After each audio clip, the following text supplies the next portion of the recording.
Tons going on, tons to talk about. How many slaves are on our southern border? How many slaves are on our southern border? Sex slaves, indentured slaves, slaves. Modern time slavery, how many are there? Where are they? What are we doing about it? We have a lot of slaves on our southern border. A lot. And Joe Biden doesn't have a problem with that. Kamala Harris won't even go down to the border to watch. Dan Goldman, a sleazeball putz on the Judiciary Committee and elsewhere, he's all for it. The Democrat Party has no problem with modern-day slavery, sex slavery, indentured slaves. No problem whatsoever. None. The American media don't have any problem with modern-day slavery. None. We're not even talking about enslaved, quote-unquote, white people. We're talking about enslaved black and brown people. And black and brown people who've gone to college in our country, who are wealthy, who are in the media, who are in the Democrat Party, who are in the White House or at the Department of Homeland Security, have no problem with it. None. You don't read about it in the slimes, in the compost. You don't hear about it on the Constipated News Network or MSLSD. You don't read about it on Mediaite and Dan Abrams' little group or Soros's group, Media Matters. Nothing. None of the Democrat Party operations, platforms, organizations care. In fact, they promote it. Slavery on our southern border. Now, they say if only the Republicans would give us more money. They want more money to process more illegal immigrants. You don't get more money for that. Well, that's not true, says fake Jake Tapper. It's going to the Border Patrol. So what? The Border Patrol's unable to secure the border because they're ordered not to. And he knows it. But he doesn't care. They don't care about modern-day slavery on our border. They don't care about the conditions these people are in. And they just keep coming and coming and coming.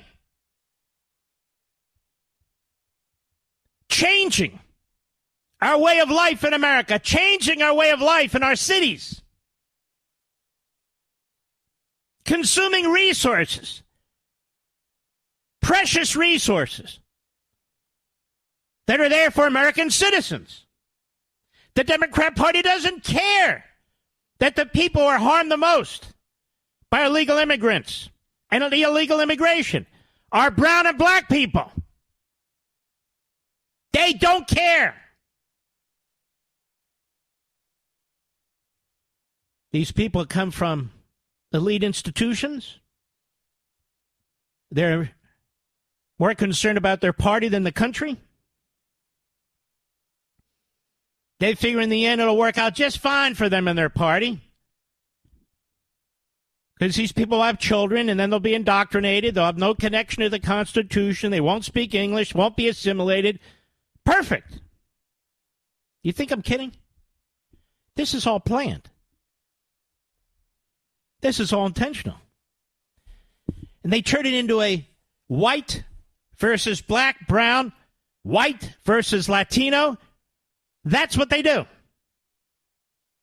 Because that's who they are. You don't believe me? We've now been exposed in a horrific way to the level of anti-Semitism, Jew-hating, American-hating by the Marxists and the Islamists in academia, both at the administrative level and in the faculty tenured level, and certainly now at the student level. It's a rat's nest. And we're paying for all of it. A rat's nest. But they're doing exactly the same thing when it comes to Hispanics. Exactly the same thing when it comes to the border.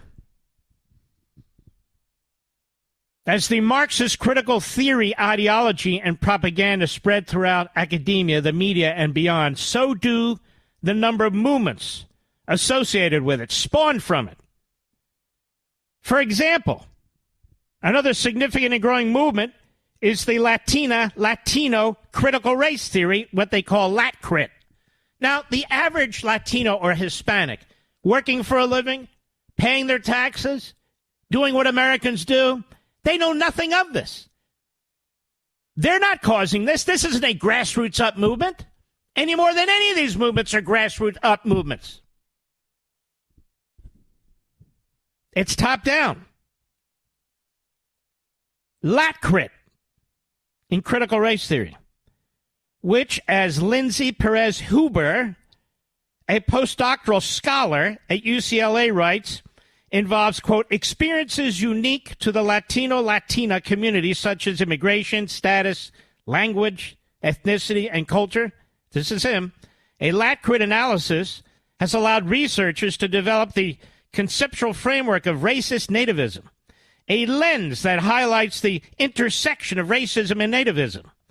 The overarching theoretical frameworks are critical race theory, CRT.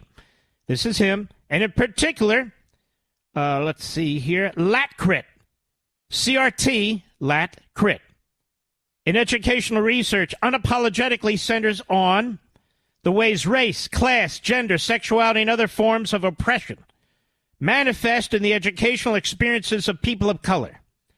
CRT draws from multiple disciplines to challenge the dominant ideologies such as meritocracy and colorblindness, which suggest educational institutions are neutral systems that function in the same ways for all students.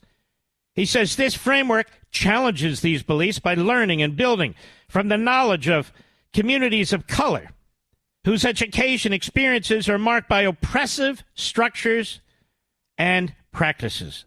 The efforts of revealing racism in education is a conscious move towards social and racial justice and empowerment among communities of color, unquote. This is going on in our colleges and universities. It's going on in our public school system. And I point out, this is American Marxism, by the way.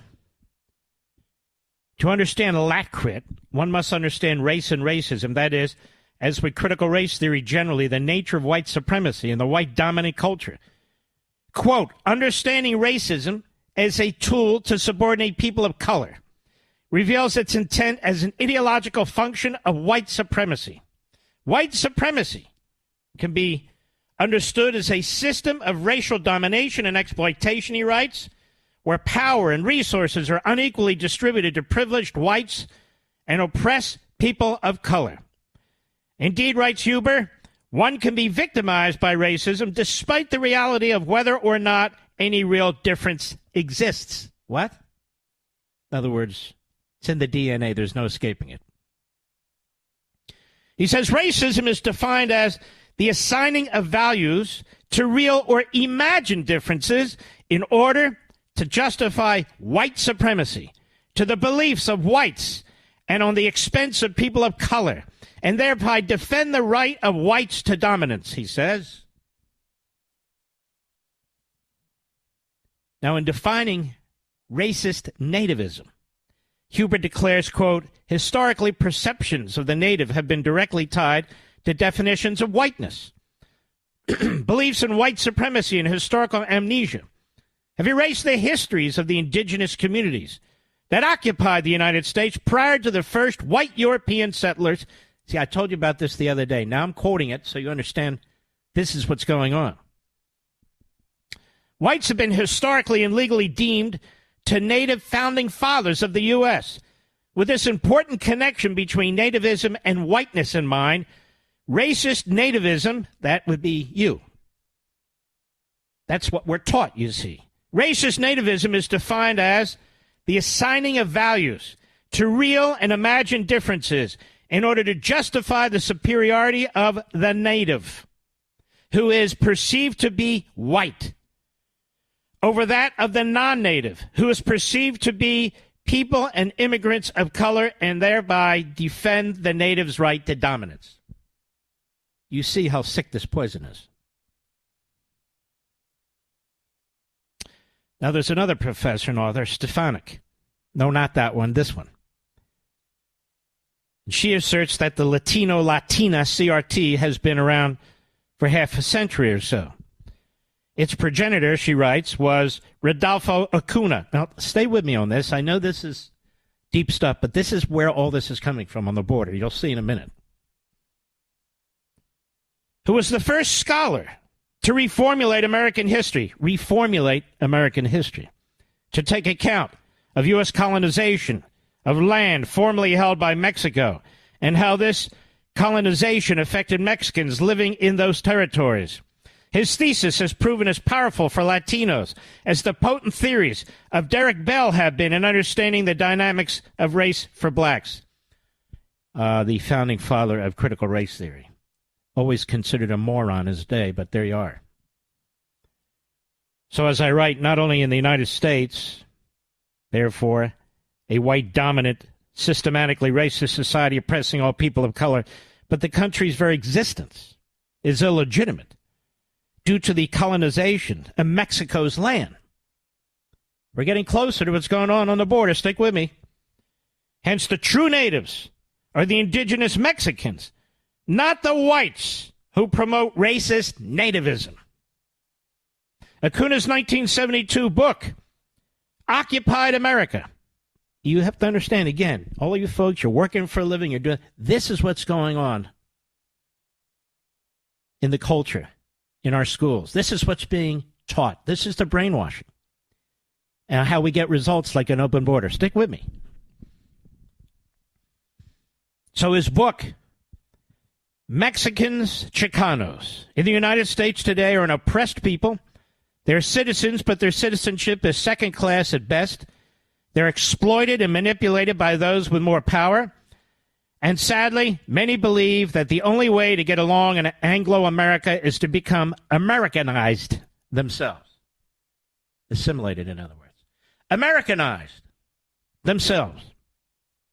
Awareness of their history, of their contributions and struggles, of the fact that they were not the treacherous enemy that Anglo-American historians have said they were, can restore pride and a sense of heritage to people who've been oppressed for so long. In short, awareness can help them to liberate themselves. In other words, being the true natives, Mexicans and Chicanos ought not assimilate into an Anglo-American culture. The former are oppressed and the latter are colonists. You with me, Mr. Producer? Step by step, how I write these things. But Acuna's dire assessment respecting the condition of the Mexican population in the United States cannot explain why Mexico is the top origin country of the U.S. immigrant population. In 2018, roughly 11.2 million immigrants living in the United States were from there, accounting for 25% of all U.S. immigrants. Why would millions of Mexican citizens leave their home country to migrate, both legally and illegally, to America, in some cases risking life and limb, not only to be, quote, exploited and manipulated, unquote? The fact is that they are escaping oppression, poverty, crime, and corruption in their own countries for a better life in the United States. Now, stay with me. Actually, I'm going to take a break now. I'm getting to the point, but I've got to lay the foundation. This is the way it works. You now know more than anybody else, except those who've actually read the book, about what's going on in our classrooms, how they're teeing up this entire issue of open borders, and that people who are here, people who have settled on this land, are the illegal aliens. Are the illegal aliens. And this Americanization, this assimilation of the indigenous peoples who've been forced out of these territories is to promote white domination.